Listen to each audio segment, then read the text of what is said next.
let's talk about today power. Let's talk about power and let's talk about Black girls' power and Black women's power.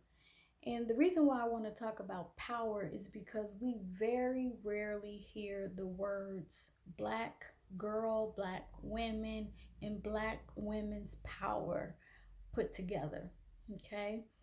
And power means different things. There are different types of power. So there's coercive power, there's abusive power, there's structural power, there's strength or might as power, physical power, right? There's economic power, there's even cultural power.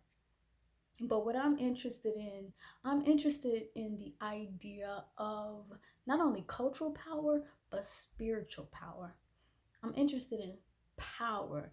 And I want to have a conversation today because I want us to start recognizing our own power. So, in my belief system, I do believe that people are born with power. I do believe that Black girls are born with power. I do believe that Black women have power. Okay, so I believe that the purpose of life is to bring forth that power. Now, to be clear, when I say the purpose of life, I mean that the purpose of education, the purpose of your set of experiences, meaning like your relationships, and even your rituals, right? Your religion or your spirituality, the purpose of those set of experiences is to bring forth your power. Your power. Now, when you think about power, what do you think of?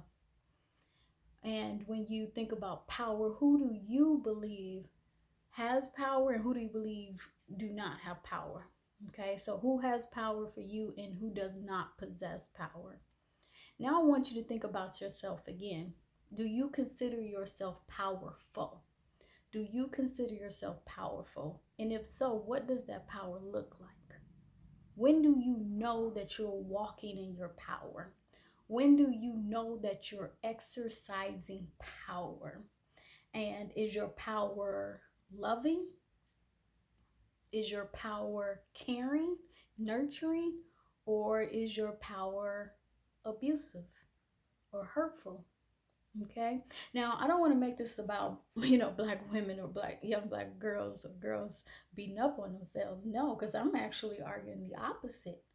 I do believe that Black women and Black girls have that ashe. So what we're calling magic and rocking and unicorns, really what we're talking about is our ashe, our energy. So I do believe that Black women have power, but I also know this. Let me tell you, as a scholar and as a clinician, and even as a mother, let me tell you this. I also know for sure that many young Black women or women in general have forgotten their power.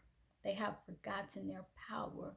So I want us to really contemplate and or to ponder. Okay, let's contemplate and ponder. So take out y'all journals. Y'all know I love my journals. Take out your favorite journal and your favorite pen. And I want you to write down the word power. What does power mean to you? What does power look like? So I believe that a lot of Black women and girls, we've forgotten our power. I believe that because we live in a racist society, in a patriarchal, sexist society, that someone at some point tried to take our power. They tried to erase our power. Okay. And what I mean by that, I've already defined power. Now, as a sociologist, I can tell you there are different forms of power. Again, coercive power and abusive power. So, in a patriarchal racist society, a white supremacist racist patriarchal society, Black women, the words Black and girl or Black and woman is not and is not supposed to be spoken alongside of power. It's not supposed to be. And so by the time many people come work with me, I don't care how smart they are, how educated they are, how clever they are. Sometimes, many times, they forget their power. So they feel helpless and hopeless. And that's because someone has attempted to coerce power out of them, manipulate it, or suppress and oppress their power by virtue of Black women, Black girls being Black, Indigenous, and of color. Someone tried to strip us of our power intentionally. And that happens in the schools, that happens in our families, in our childhood socialization. Okay, let's just keep it honest and let's keep it real. It happens in our intimate partnerships. It happens with our government. Like literally, our power is schooled out of us. Literally, our power is policed out of us. Literally, our power is beaten out of us. Literally, our power is spoken. Someone tries to silence us, someone tries to put us in our place. Okay, so it's stripped from us. But now keep in mind that you can't take somebody's power. You can suppress it, you can even oppress it, right? But power is not something to be possessed. It can be possessed, especially when you're talking about spiritual power. Now, of course, when we're looking at economic power or political power, even hegemony or cultural power, abusive power, now maybe that can be inflicted on you, right? Just like a strong person, someone with powerful strength, they can hold you down, right? Or they can shake you or move you. Of course, that's how economic and political power works, right? Too, or economic power, okay, social power. But what about spiritual power? Mm-mm. Can nobody take that from you? Can nobody take that from you? That's here. That's inside of you. That's why we meditate. That's why we journal. That's why we read. That's why we practice mindfulness. That's why we tap into our gifts, because it's in those sets of practices, those sets of rituals or reflections, that we are remembering our power. We are tapping back into our power. And that's that power that's deep. Okay, that spiritual power is deep in us. Okay. So I guess the purpose of this video is to really remind Black women and the Black girls who are watching, because there's a lot of teenagers who come in and visit us here at Planet Venus, that you have power.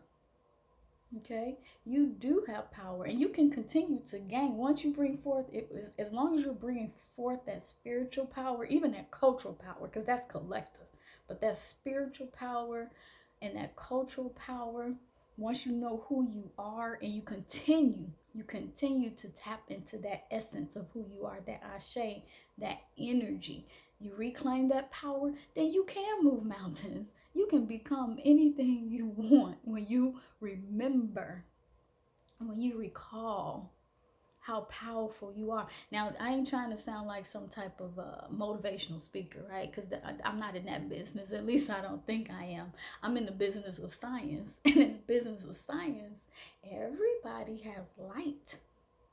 Everybody is a mass of energy. Like real talk. Okay, I don't want to get nerdy. But everybody emits light. Everybody is energy, okay? A massive energy. And so what I would like for you to do as you reflect on this video is, I want you to grab your journal. I want you to grab your favorite pen. And I want you to think about, what is power to you? How do you know when you're walking in your power? How do others know that you are claiming your power? Okay? And even more importantly, how do you show respect and humility in the face of your power, so that you can make sure that your power does not become abusive or coercive?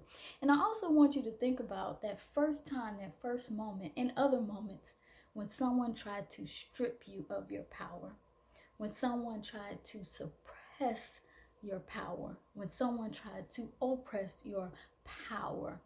And then I want you to write in your journal your plans for how are you on a daily basis going to work to reclaim your power, and how are you going to bring forth your power. Okay. All right, so I'm going to leave you there, and I want you to reflect on power and remember, walk in your power, claim your power, and remember your power.